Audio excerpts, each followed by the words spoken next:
Hey, what's going on, everybody? And welcome back to the Wise Guy Digest, episode 2. I sound tired is because it's getting a little bit late around here. Been a busy time for me personally. School had a final project that I had to work on by myself because of all my complications. That was tiring. And then big week and weekend for sports, gaming, and entertainment. So we definitely do have a few topics to discuss right now. So let's get into the first topic, and we're gonna go kind of out of order. Um, you know me, I like to do things in sequence. Since we're Wise Guy Gaming, Sports, and Entertainment, I generally want to do gaming first, sports next, and entertainment. But we're gonna save the sports for last because the sports is the biggest thing. Um, so let's go to gaming. E3 just passed, and all the press conferences went down. Lots of announcements, demos of gaming. Shout out to several YouTube content creators that I'm familiar with and fans of that went to E3. 3 Minute Gamer, he got his first E3. Broken Games HD was there. iPod King Carter, Regular Dave, Hip Hop Gamer, my boy Mav Attack, his first E3. So excited for him. Glad he was able to make it. And to everybody else, whether I know you or don't know you, you went to E3. Congrats. Hope you had a great time there. Hope you saw a lot of amazing stuff and got to connect with a lot of amazing people and to just have a ball. Hopefully one day I can get to go. That's on my bucket list. Would love to go to a conference or convention. I've yet to go to a gaming conference or convention. Had an opportunity to go to Awesome Con, but things didn't work out. So maybe next year I can either go to that or to the other local event, MagFest.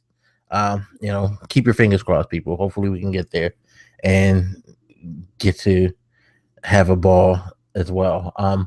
But overall, most of what I saw was very, very entertaining. Um, love Microsoft and Sony's conference. Those two, hands down, best I saw. Uh, Middle tier. It's funny because I put Ubisoft in middle tier only because there was some stuff there that I was kind of interested in, but the more I think about it, the more I just drop Ubisoft because such a long presentation and they just did some of the silliest stuff that I didn't understand why they did that type of show, but Ubisoft they they get it wrong now and then. Definitely got the PC gaming show and EA in the bottom. I just thought that their overall presentation were good. Saw some great stuff at the PC gaming show, but just totally have a distaste for the talk show format. Um, EA, too many like documentaries. I understand you have all these studios, they're working on all these properties, but you didn't really show much of the properties. Too much talking, too many people like just going over how they feel about making the games or how they feel about being in a game, but not enough game. Maybe it's just me. I don't know. But that just stays in that mid tier. They had some classics. They had some good stuff.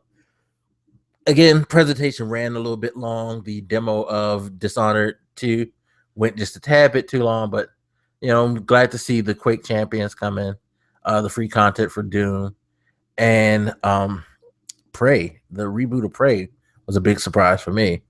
So that's how I pretty much rate them. Games that I really like seeing. Well, let's talk about the impact moment first. Impact moment for me would be Microsoft and them kind of proving me right. I've been saying ever since Phil Spencer took over and they started the whole idea of putting games on Windows and actually go back before that. Just the whole idea of the Xbox One, totally. I've been saying since then, I feel like Microsoft is kind of trying to exit the console building and going to another direction. Like I felt like the Xbox One, its first design and idea was mostly to be a multimedia box in which they could transition into something not just gaming or away from gaming, maybe, and just be all media. And gaming just be like a feature instead of being the main uh thing behind the Xbox brand. That didn't sit well, so they had to reset, focus more on gaming. But as time's gone on and they focused on gaming, you've noticed that the gaming focus has started to kind of shift. It's becoming more of what they were before Xbox ever existed, which was when it came to gaming, the PC realm had a huge influence. We're starting to see the PC realm have a huge influence again, as they have the Xbox Anywhere program where they're going to have a lot of their exclusives. If you buy it for the Xbox One, you'll get a digital copy for PC. They're going to allow people to play their friends through the Xbox Live program on Windows 10 on Xbox One. So the cross compatibility between those two. I just feel like it's funny because I was on the podcast earlier today, and oh my gosh, so sorry I forget your name. If I can remember it, I will definitely shout it out. But he made a good point where he was saying something that I've been feeling for a while, which is Xbox is becoming less of being about the system, and it's just becoming more of a brand that Microsoft is using. You know, they're going to start branding it. They've already started branding it years ago when you notice they had like Xbox Music and Xbox Video put on Windows 8, stuff like that, or in your Windows phone. So I do believe that they're making that transition to get away from hardware. Granted, they're going to have the new Scorpio. They announced that they're coming out with a new console called Project Scorpio right now. But if you listen to the specs, the stuff they talk about, the 4K gaming and TV compatibility, being able to do VR, which is no small task. The fact that Sony's doing it with the PS4 as it stands now is very, very interesting. I have my speculations on that I'll get to in just a second. I believe I shared them before, but I'll share it again. But you know, all the things that they're talking about putting in this box sounds like a $600 plus system, closer, something more akin to a budget PC. And personally, I honestly think it's even more than that. 600. I'm lowballing because I feel like that's the lowest they can go without losing a lot of profit on it. Because let's be honest, the Xbox console itself, hardware, has never really been the money generator for Microsoft. It's generally been um, the thing that loses the money. Their software, however, you know, exclusives like Halo, Gears, Fable, things like that have always generated a lot of money. The exclusive deals that they were able to garner over the years with games like Call of Duty and so on, and get these exclusive DLC deals, prompting people to go to Xbox first and buy the software there. That's where they've always made their money in the gaming industry. I feel like now they're just going to start shifting away from hardware. And I feel like after the Scorpio, with their relationship with AMD, perhaps they'll get AMD to fully take over and possibly do like a deal where we'll sponsor or certify an AMD build computer as the go-to system to play your Microsoft exclusive or whatever, and just get out of the hardware business altogether. I really think that's going to come.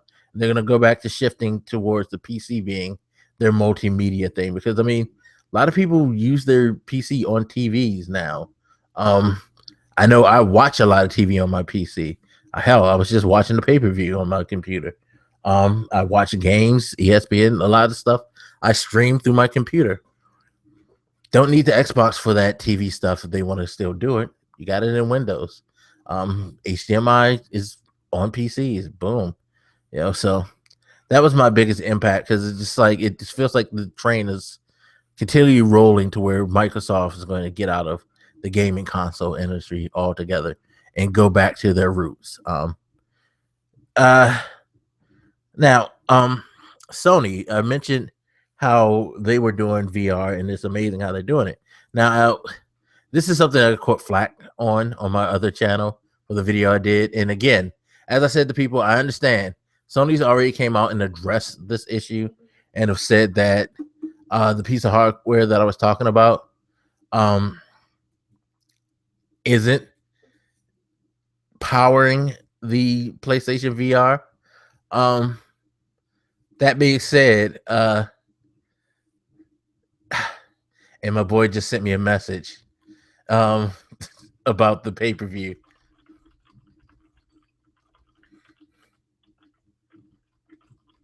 Sorry, I know that's riveting podcasting, me typing.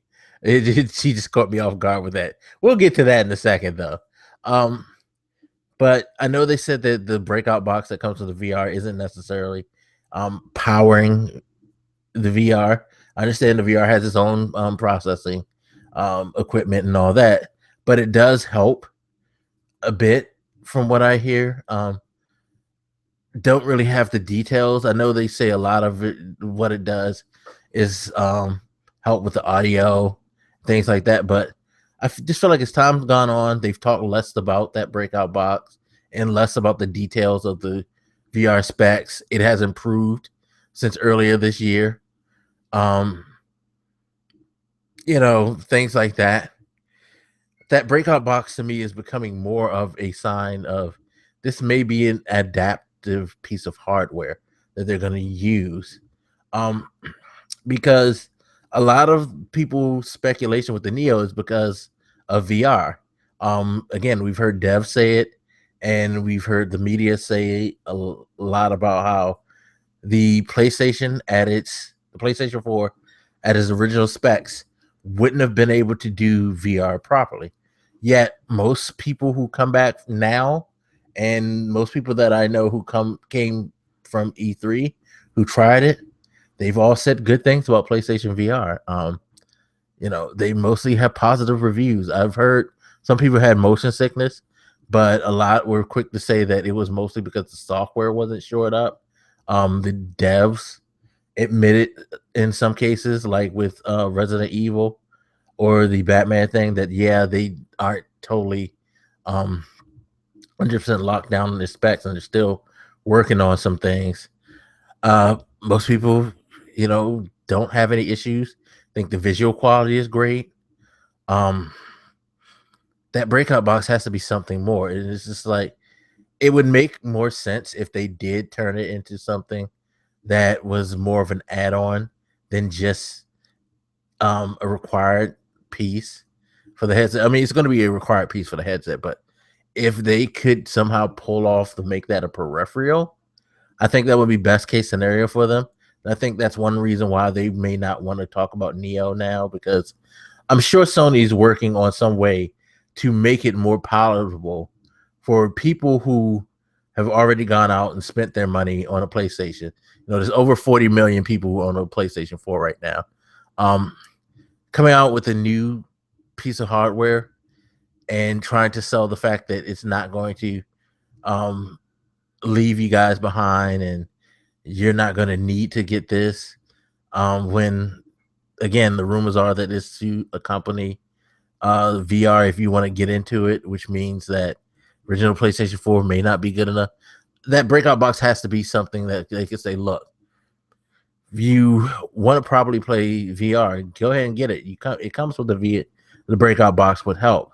Now, if you want to get the other stuff, like the possible 4K gaming, like the constant 60 frames per second on games and 1080p resolution, well, you can get this box too and just plug it into your PlayStation 4 and bam, you're there without having to spend another $400 on the whole console. Perhaps make that like $150, $200 add-on, and that would be good. I think that would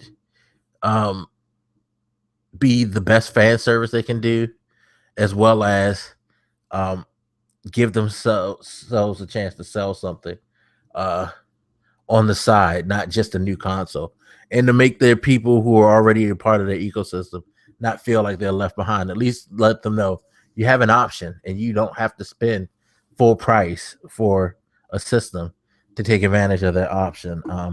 So that's just me speculating, doing my whole conspiracy theory thing. We'll see. But no, games we saw. Crazy amazing games. God of War is looking like a real story. Well, let me take that back. God of War as a series has always had a story. But what they've lacked is a character which has had any depth. Kratos to me has just not been the deepest character. I mean, it's fun to run around and just like bash the shit out of things and snap necks and just give all these brutal quick time kills. But if you really take a look at Kratos, he's a caricature. He's not a real character. He really doesn't have any depth.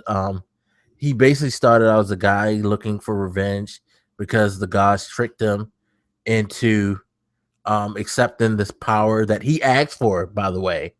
He asked to live so he can be the greatest warrior. And then he lived.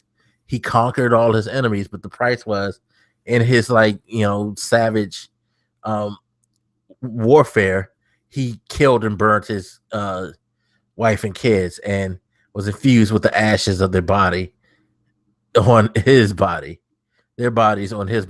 Sick, right? So mad at Ares, he goes on an all-out assault through Greece to get to Ares in this temple and takes him out. He becomes the god of war, but it's still a like real brooding, fucking like whiny bitch. Still mad that his family's gone. Your fault, Kratos, that your family's gone, and you're like being an asshole god of war. So the gods decide, yo, you're being a fucking dick as the god of war. We need to like settle you down, son. What the fuck? So they come at him. Oh, he gets mad and he goes on the like war path again. After they curtail his powers, like, dude, you're being a fucking dick. You're mad at them because you're a fucking dick, and they had to put you on timeout. What the fuck? No, so he goes up through the Greek pantheons, just murdering and slaying gods, just so he could get back to like Zeus, who you find out is also part that his dad and all of that. He gets in a situation in side games where his brother gets killed and it's like stupidity. Just all types of crazy, straight murdering the Greek pantheon because of mistakes and choices that he made. Get to the third one and he's just like tearing through everything. Gaia and Kronos are like trying to help him because they fucking hate Zeus too. That's their son. That bitch motherfucker kicked us to the curb. We want our revenge too. Nah, he bodies them, he fucks them up. Like he's just fucking up his brothers and sisters. Get to his dad, fuck him up. And then at the end, in a fit of rage, because he doesn't want to let Athena do what she wants to do, he fucks himself up. Just to like fucking this man is a fucking like man. He's not a man. He's a fucking raging grown ass child who doesn't know how to control his anger and just does dumb shit for no real reason at all. Because it all comes back to, if you hadn't been a fucking selfish ass bastard in the beginning, none of this would have happened. So we just went through all this death and destruction for what? For what? Now he's back, and when the rumors came out, I was like, yo, I really don't want to see this game, but what they showed at E3 shows that he's actually got some depth. They showed him with this kid, and you can see him trying to control his rage, trying to be a responsible adult and show this kid the way of the world. He still has the rage, but at the same time, he's controlling it, or he's trying to control it, and just trying to like be a more thoughtful, peaceful person. And this is actually help bringing him depth, and it makes me interested in that game because it's like they're actually really going to tell a story where Kratos is a character, and has like an emotion beyond rage and anger and murder. And I kind of dig that. So yeah. Um, what else? Gears of War looks good. Fucking We Happy Few. God damn. That game. Creepy as hell. I really want to play that game, even though I'm not into horror. It's more of a Bioshock type thing, so I can take that. Not straight horror. Oh, by the way, Resident Evil 7. Fuck that. VR. Fuck out of here with that. Although I probably will live stream myself playing the demo sometime soon. Now that I'm done with my final project, I'm about to be done with my finals and have a week off from school. So expect to see that come up sometime, hopefully. If I don't bitch out again. Days Gone look good. Of course, Horizon looks good. Still interested to see if these, even that presentation was there. Ubisoft had a game called Steep. That kind of put me in the mind of SSX, which is a good thing for me. I would love to see that become a good game. Hopefully, it won't go the way of the crew. I could see it going that way too, and that's making me fearful. It was a lot of good stuff. A lot of good stuff at E3. I can't wait. If you guys in the comment section, feel free to say what you like. But yeah, overall E3, presentations weren't that great, but the games that we saw, lots of stuff coming. Lots of stuff coming this fall, like goddamn Titanfall, Battlefield, Final Fantasy 15. If you're into the Team Ico games, you got The Last Guardian, South Park, Fractured But Whole, Mafia 3.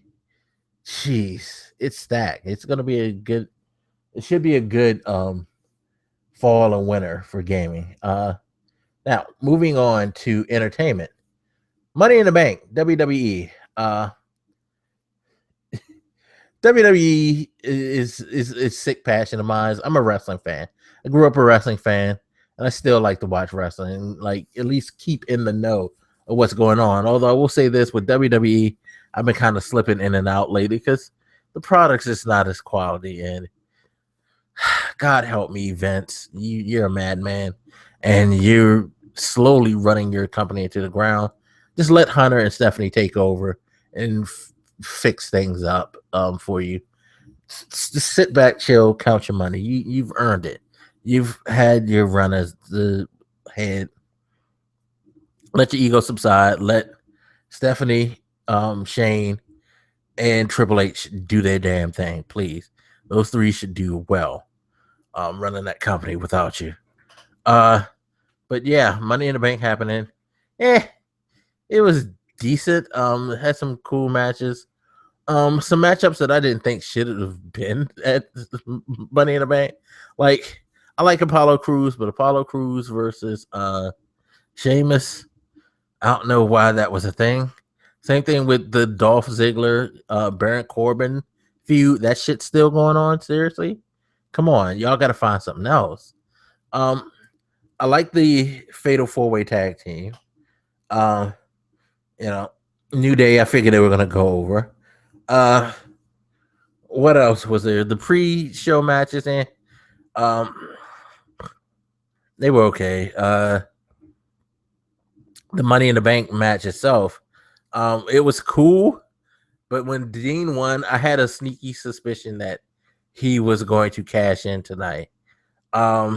So I kept that in the back. The women's match was okay. Championship match was actually cool. I like Dean Ambrose. Seth Rollins and Roman Reigns. People, again, as I say this all the time, whenever I speak about wrestling, get over your hate for Roman Reigns. It's not that serious. Although I guess now you don't have to worry about it because he no longer has the belt. Spoilers for anybody who hasn't seen it. Sorry, but your new champion at the time of this recording is not Roman Reigns. It ain't Seth Rollins either, because I mentioned that I thought that Dean was going to cash in because Vince was going to do it for a particular reason. I'll get to that particular reason in a second. And sure enough, after Seth went over with one of the weakest endings I've seen, like the pedigree that he got to do it was weak as fuck. The fact that he does the pedigree is weak as fuck anyway. He needs a new fucking finisher. If you're not gonna let him do the curb stomp, for God's sake, let him come up with another finisher. The pedigree is not it. It's so no, that should not be his finisher. Not at all. He's too good and talented. He can come up with something that's safe if you guys don't want him doing the curb stomp. Jeez. But anyway, Seth wins, and then of course Dean comes out and cash in, and he proceeds to hit him with the dirty D's in 1, 2, 3. Now it makes sense that would take out Seth simply because that match with Roman Reigns was pretty brutal. They were hitting each other with everything, and yeah, that makes sense. But now Dean Ambrose is now your WWE World Heavyweight Champion. This should be an interesting thing because they have a really good dynamic they could work right there. Oh, I forgot AJ Styles and John Cena. That was probably the match of the night. That was a really good match. How could I forget that? Damn. They had some good back and forth action. Yo, say what you will about Cena. Yeah, he's not the most liked person right now, and I'm not even a fan of Cena. But I can definitely 100% admit that over the last year and a half, maybe 2 years, since he's been pulled away from being in the championship picture, he's been able to put some tremendous matches on, help other wrestlers get over some. He's been more willing to do the honors for people in the ring, which I love. The Super Cena bit is not as prevalent as it was. I like this John Cena. You know, his ring work is actually improved by him pulling back and not being Mr. Super Cena in my mind. But it was a good match with AJ Styles. Definitely, AJ did the heel thing up. It was cool. It was cool. But anyway, going back to the Dean Ambrose thing, now it's an interesting dynamic because all 3 members of the Shield are now poised to have this like dance between each other for the championship, leading to probably some 3-way matches and lots of drama. It's a good storyline that they could work if they work it properly. And that's the problem with WWE right now. They don't know how to properly work storylines and give wrestlers the opportunity to be, to carry it vocally and to do it right. It's always something contrived and short-lived. Hopefully this can be something that they can cultivate into something cool, because it's like going back to the Baron Corbin Dolph Ziggler thing. That's not a rivalry we want to see throughout the year. That's not it.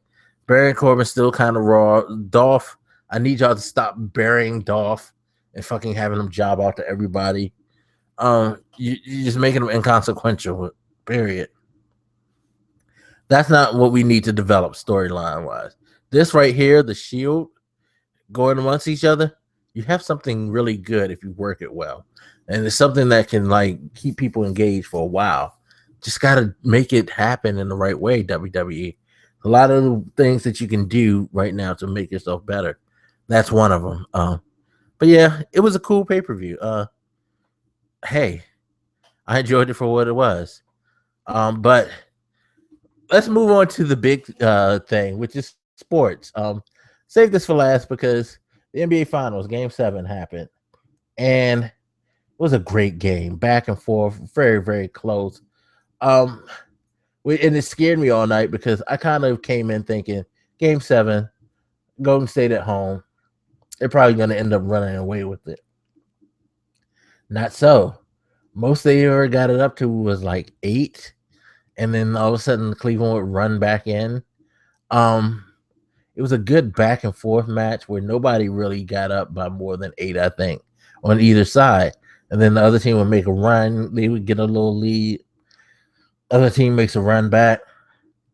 It was some really, really good back and forth action. But as time started to go on, I started getting worried for Golden State because it's like, yo, y'all are still keeping these guys in the game.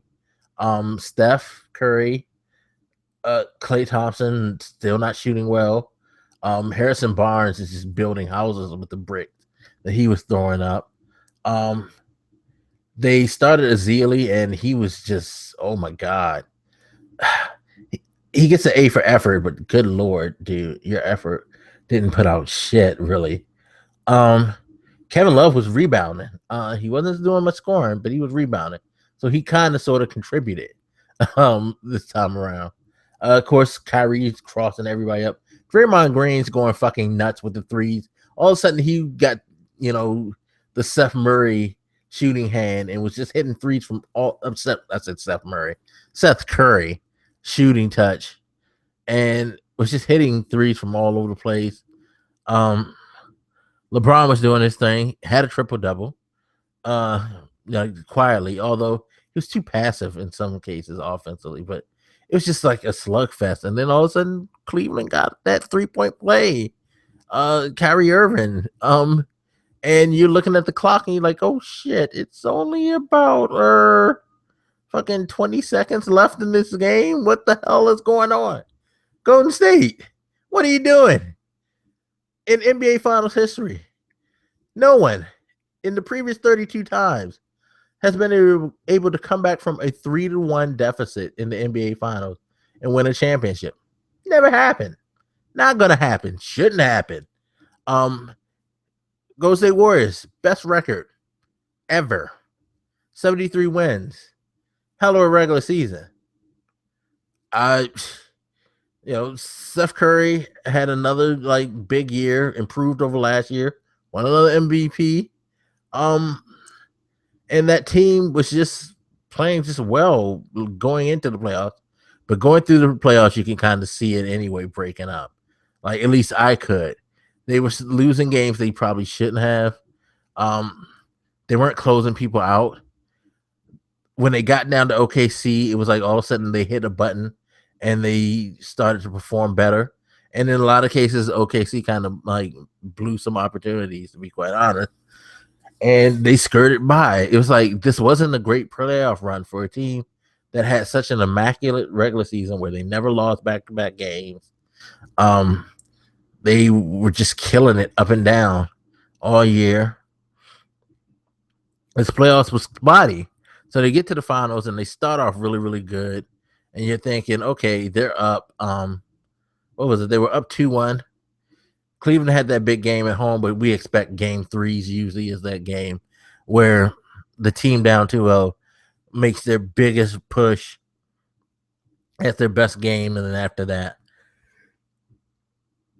they kind of, crash back down to reality. I didn't expect Cleveland to do much after that game 3, but lo and behold, with a little bit of luck, hey, the game's not rigged. Draymond Green, seriously, punching at his nuts. And he admitted he was really, really mad when he did that. Shouldn't have did that. You set yourself up after playing like a thug in the earlier series to where this incident got you the suspension. They had some injuries. Iguodala's back seized up on him. Bogut had to go out. So it kind of was a flip side of last year's final where you had Kyrie Irving go out. Kevin Love wasn't there, even though Kevin Love really wasn't there this year either. Sorry, I had to make that joke. God damn it, Kevin Love. You're a 20-10 dude. You play with better heart. Come on. Boy, anyway. But yeah, it's like even then, with all these things I named, look at the Cleveland Cavaliers and look at the Golden State Warriors, roster by roster. Even with those problems, they should have beaten Cleveland. There's no excuse in my mind as to why they lost this series. And yeah, they lost the series. Guess what, people? Your NBA champs for the 2015-2016 season is the Cleveland Cavaliers, a town that hadn't seen a championship won in, what was it, 58 years? I don't even know what the last championship. Maybe it was like a NFL championship before the merger. Town of perennial losers.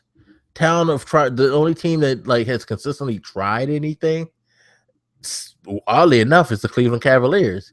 Because when they first got LeBron, he took them to a finals. They got swept. He continually kept winning 50 plus 60 games a year and trying to make a push. They couldn't get out of the East, but that one time he got fed up.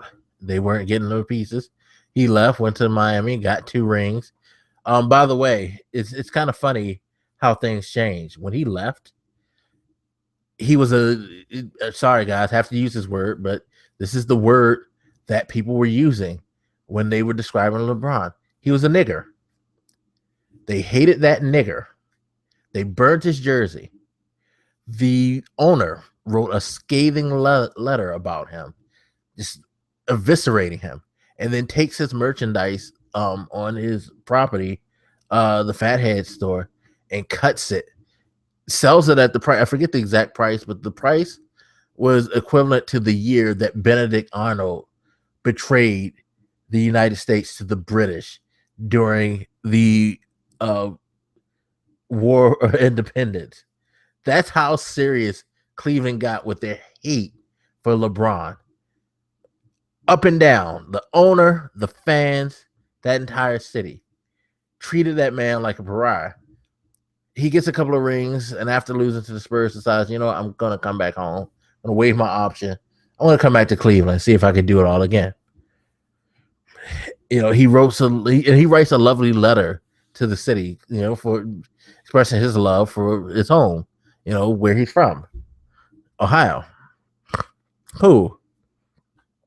Open arms. Dan Gilbert trying to act like he never said the shit he did. LeBron's just like, yeah, whatever. I'm gonna go ahead because I want to win a championship from my home. It's the one thing I haven't done.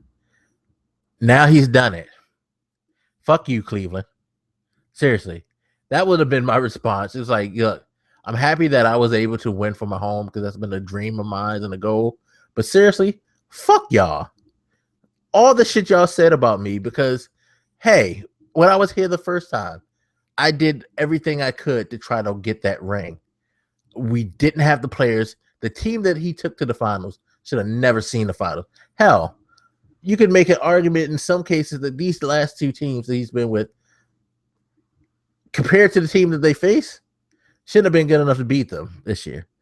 Shouldn't have hung and contended last year when Irvin and Love weren't around, but fucking LeBron just was playing like a monster, keeping them in that game. I mean, last year, of course they were going to lose.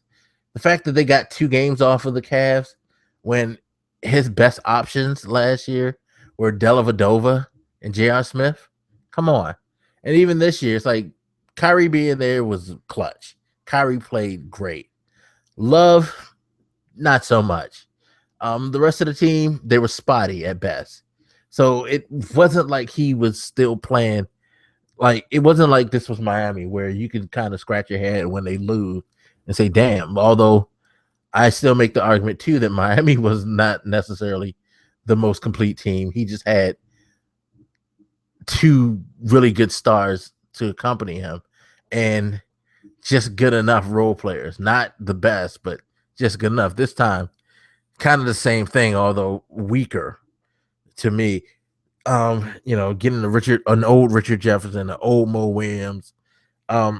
Tristan Thompson, I could say, played well. He played with a lot of heart and fight. JR was up and down, but when he was on, he was on. But when he was off, he was mad off. You know, the rest of the bench, not really much to mention in the realms of consistency and help. So, you know, again, this guy, you know, hell and brimstone to get to where they were at. To get to that game 7, even with all the circumstances on Golden State, is amazing because his team wasn't that good. Game 7 came, they won it. He got the ring. That's crazy. That is fucking crazy. I mean, like I tweeted, we live in a world where now Amon Shumpert, Timothy Mozgov, Dellavedova, Mo Williams, and their coach, Tyronn Lue, people all can say that they're NBA champs. Good Lord. Crazy. And Cleveland now is a championship town. A team and a city that we've mocked for years. Can't mock them right now. Can't mock them at all. Congratulations, Cleveland Cavs. That was a hell of a performance, hell of a series. Golden State will be back. They got too good of a roster. Um, it's a good learning experience, though. It's something that they probably needed to be taught. Um, you don't just walk out there and claim the prize because you did well in the regular season. It doesn't work like that, and not everybody's going to bow down. And again, I've always said this: one of the things in sports that matters probably the least of anything is the NBA regular season. NBA regular season to me is not good to watch. I barely watch it. I barely watch the NBA until probably second round playoffs because I've always felt like the regular season was just like, especially the first half of the regular season, was just, them waiting this posture for position to see where they're at. Those teams that needed to make that run, they can look at where they were at come All-Star week and prepare themselves for that run. The top tier teams, they were just trying to stay healthy. They knew they were good enough to like get wins without going all out. They just made sure they got the seed that they wanted, the top seed if possible.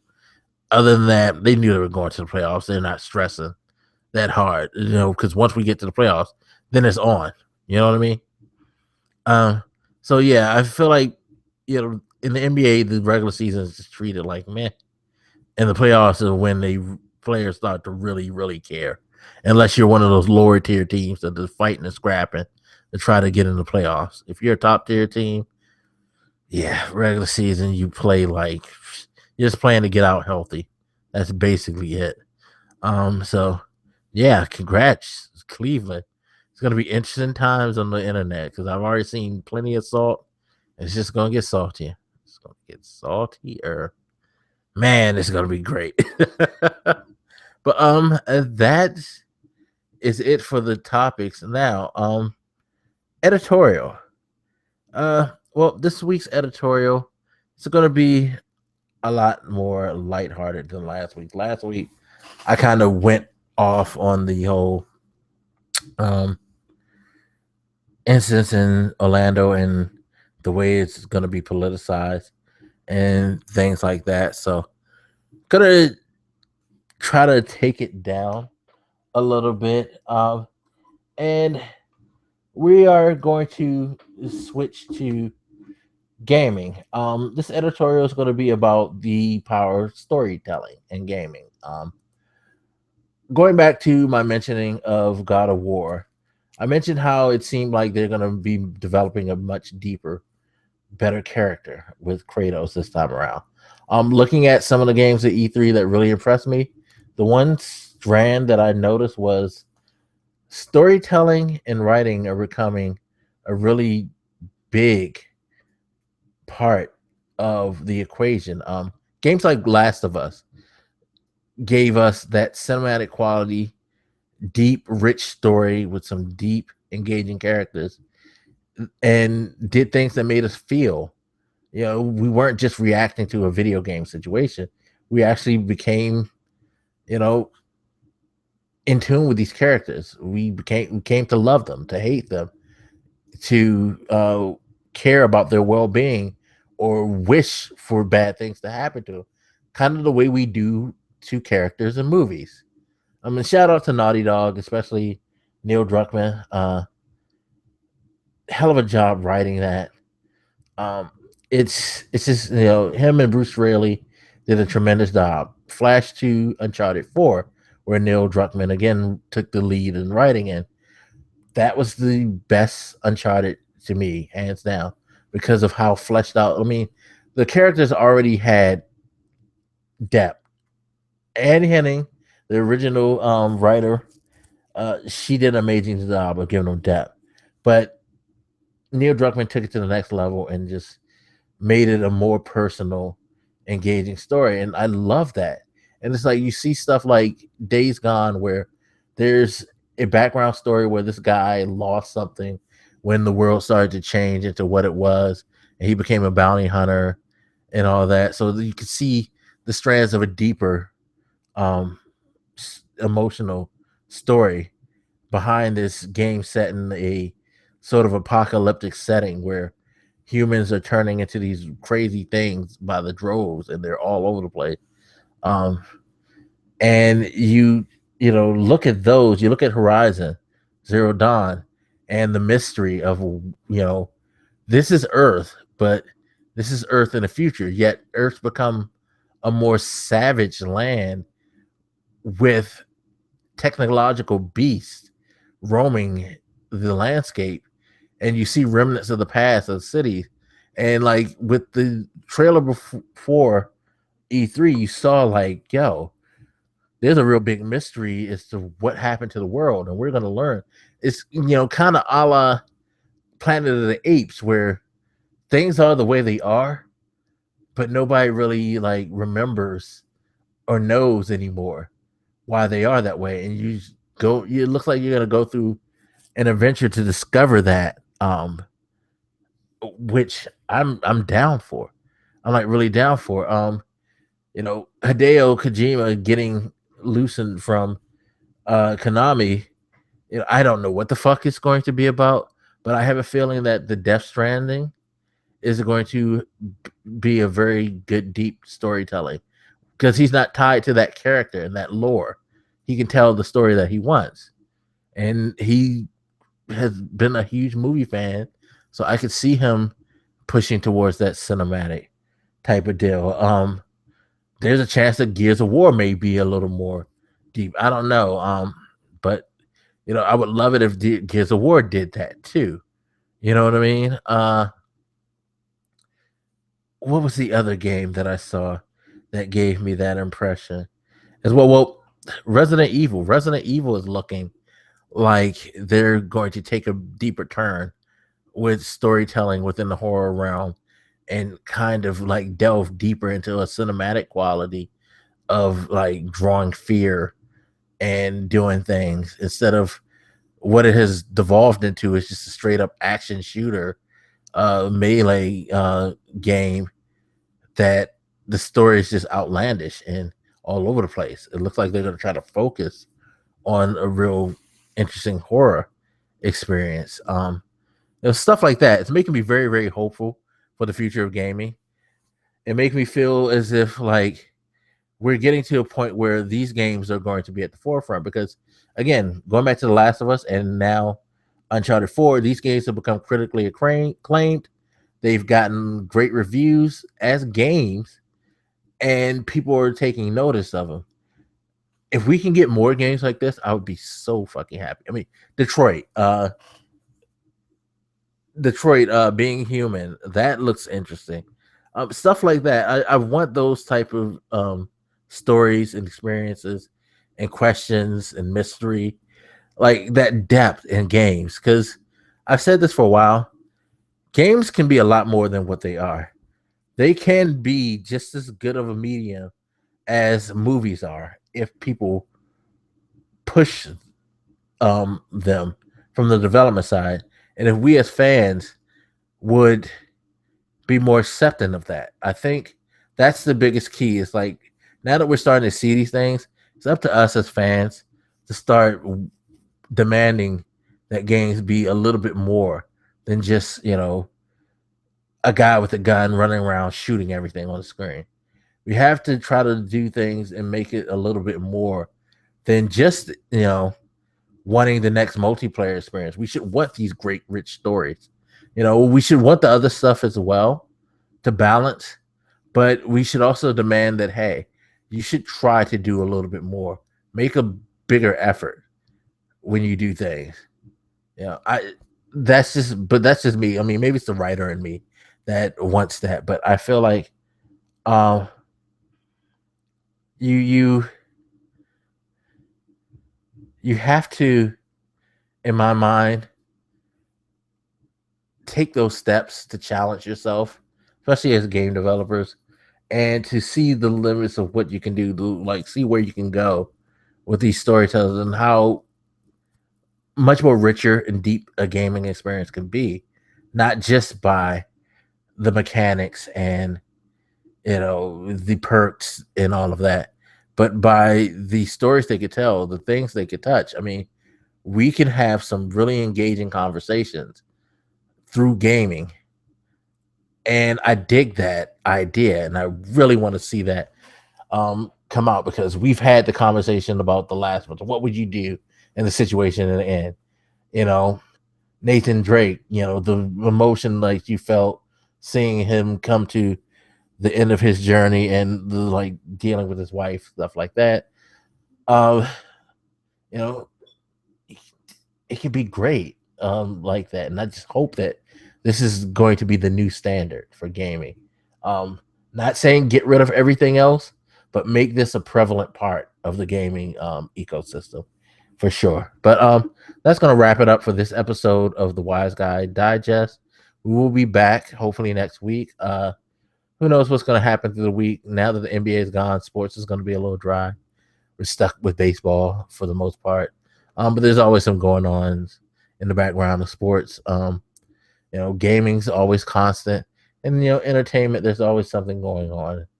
In the entertainment realm overall, and in life in general. So, hope you enjoyed this episode. Should have took care of this at the beginning, but take care of this now. Remember, if you want to support the Wise Guy Gaming, Sports, and Entertainment Network, you can feel free to join our Patreon. That link will be in the description.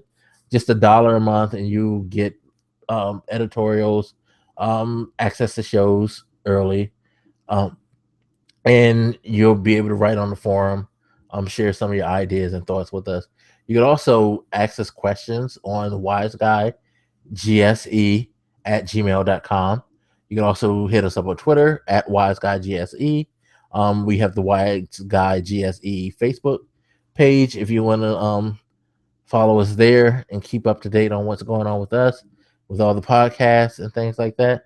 Also, you'll be able to listen to this podcast in audio form. You can find it on Stitcher, Google Play Music, SoundCloud, and iTunes. Once we post live on YouTube, it's converted to an audio file and it's posted there as well. So you don't have to sit and watch the VOD every time. Okay. I think that wraps it up for all that stuff. So again, thank you guys for joining me. Hope you enjoyed the show. And we will see you next time on the Wise Guy Gaming, Sports, and Entertainment Wise Guy Cast. Later.